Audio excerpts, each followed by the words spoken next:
Bonjour, bonjour à tous et à toutes et bienvenue dans Studio M, la télé d'Esprit Meuble et d'Esprit Contract.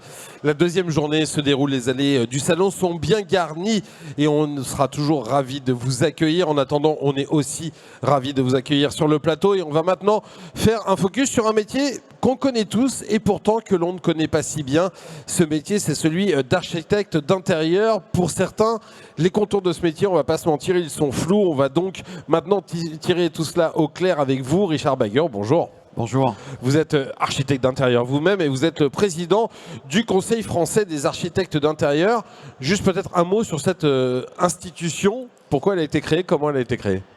Donc, depuis 2000, le CFAI, effectivement, est l'organe réglant de cette profession au plan national, et ce, à la suite de la création de l'Office professionnel de qualification des architectes d'intérieur, qui s'est faite en 81 avec le Conseil de l'Ordre, Conseil national de l'Ordre des architectes et le syndicat de l'architecture intérieure de l'époque. Le Conseil français a 800 membres aujourd'hui, 18 écoles reconnues par leur formation, toutes des écoles sur 5 années, comme des écoles comme Camondo, comme Penningen, comme Charpentier, comme Boulle, toutes les écoles les plus prestigieuses. Et il garantit, effectivement, le CFAI garantit aux maîtres d'ouvrage et aux décideurs les compétences professionnelles de ses membres et participe au développement d'une pratique professionnelle en définissant les règles de la profession. Voilà, c'est important d'avoir des règles de la profession. C'est aussi important pour les clients de s'adresser à des architectes d'intérieur qui font partie, j'imagine, de cette institution, qui sont adhérents à cette institution, parce que c'est quand même un gage de, j'allais dire, de qualité. Absolument. Donc cette association qui aujourd'hui, donc de fait, est l'organe réglant de cette profession, est une garantie pour nos clients maîtres d'ouvrage. Et l'élément qui est un des fondamentaux de notre activité, c'est que nous sommes assurés d'une décennale, RC décennale, qui, ce fait-là, nous rapproche plus des architectes et nous éloigne un peu plus des décorateurs et des designers. Justement, comment vous le définissez, vous, votre métier? Je disais que parfois les contours ils sont un peu flous. Vous dites que vous êtes plus proche des architectes alors que l'on vous associe souvent aux designers, aux décorateurs. Alors, on intervient dans les espaces intérieurs, privés et publics, pour améliorer l'ergonomie, la fonctionnalité, l'esthétique de nos projets. On crée des espaces fonctionnels et esthétiques. Le fait qu'on soit assuré d'une décennale nous permet de pouvoir toucher le gros œuvre. Donc on peut intervenir sur le gros œuvre, c'est ce qui nous rapproche des architectes, le fait qu'on puisse toucher sur le bâti, voilà, ce que n'ont pas forcément le droit les décorateurs et les designers. On a des connaissances donc, du coup en architecture, en design, en histoire de l'art, en psychologie, en sociologie. Et on a une formation longue qui est sur 5 ans dans ces écoles reconnues. Et sur les techniques de la construction, on travaille sur la lumière, on travaille un peu sur tous ces éléments-là, qui font de nous des experts effectivement en travaux d'aménagement, mais pas qu'en refonte décorative, quoi. Voilà. Ouais, c'est ça la grande différence, c'est que vous n'êtes pas simplement des décorateurs, vous êtes des vrais architectes de l'intérieur, j'ai envie de dire, et que vous êtes même les maîtres d'œuvre de vos propres chantiers, puisque vous avez une garantie décennale, c'est-à-dire que vous pouvez suivre le chantier et le monitorer, et c'est un peu le sens de l'acronyme qui est apposé derrière le mot architecte d'intérieur. Voilà, alors ça c'est les fondamentaux qui nous avaient été dictés à l'époque par le Conseil national de l'ordre en 81, c'est qu'il fallait effectivement, pour pouvoir porter ce titre, architecte d'intérieur, être assuré en décennale, en RC et décennale. Donc on doit justifier de cette assurance-là pour cette activité-là. Et donc on a la possibilité du coup de toucher le bâti existant et pas que la décoration. Et on peut faire une refonte complète de l'espace intérieur. Donc ça, c'est un élément important. Et on est un acteur, effectivement, de la transformation des espaces, mais sur la technique et sur la fonctionnalité et l'esthétique. Mais vous ne faites pas que dessiner, que penser, vous suivez également toute l'évolution du chantier et ça c'est peut-être un vrai plus pour les clients.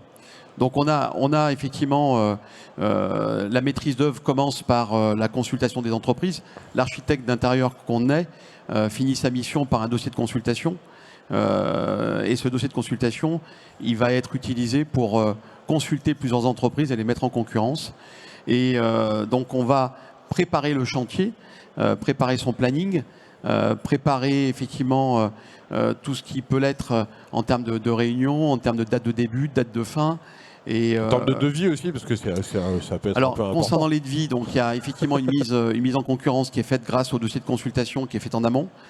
Et ensuite, il y a la gestion financière du dossier, où là, nous sommes responsables auprès de notre client maître d'ouvrage des appels de fonds pour validation. Et on organise notre chantier, on coordonne les corps d'État individuels et on va suivre jusqu'à la fin du chantier, jusqu'à la réception du chantier, jusqu'au lever de réserve. On voit bien qu'il y a toutes les strates d'un projet qui sont, que vous pouvez superviser. En amont, la mission de conseil, alors évidemment, il y a la mission de conseil sur l'aménagement intérieur, sur la lumière, sur tout ce que vous pouvez apporter d'un point de vue technique et de votre savoir-faire. Est-ce qu'il y a également une notion de conseil au moment où vous consultez les entreprises en disant écoutez, celle-là, le devis, il est vraiment hors sol, celle-là, il est un peu plus cher, mais c'est une très bonne entreprise, je vous recommande, etc. etc. Est-ce que vous allez jusque dans ces détails-là ou pas? Alors, le choix des entreprises est très important, dans le sens où je vais prendre le lot de la menuiserie, par exemple. On ne va pas aller consulter une entreprise de marqueterie pour réaliser des caissons en mélamine blanc, même s'ils sont capables de le faire. Donc, il y a une notion de ratio et de rapport qualité-prix. Et au même titre qu'on ne va pas consulter une entreprise qui vend ou qui fabrique des caissons en mélamine blanc pour faire de la maquetterie. Donc l'idée, c'est, par rapport au délai de chantier, c'est d'associer le partenaire entreprise en fonction d'une structure qu'il a et en fonction d'une réactivité possible et d'une compétence. Et on vérifie qu'elle soit bien assurée également. Et les qualifications requises pour tel et tel travaux. On est conseil auprès de notre client, effectivement, sur aussi ces points-là. Alors là, on est à Esprit Contract. Si j'ai un projet, moi, je suis, je sais pas, un hôtelier, un restaurateur, et que j'ai un projet, comment je fais pour bien choisir l'architecte d'intérieur qui va me correspondre? Est-ce que vous avez des petits conseils à donner? Alors, le Conseil français, je vous ai dit qu'on y avait 800 membres. Pour vous expliquer quelques personnalités, des gens comme Wilmotte ou comme Stark ont été à l'OPQAI, donc CFAI, et sont aujourd'hui architectes.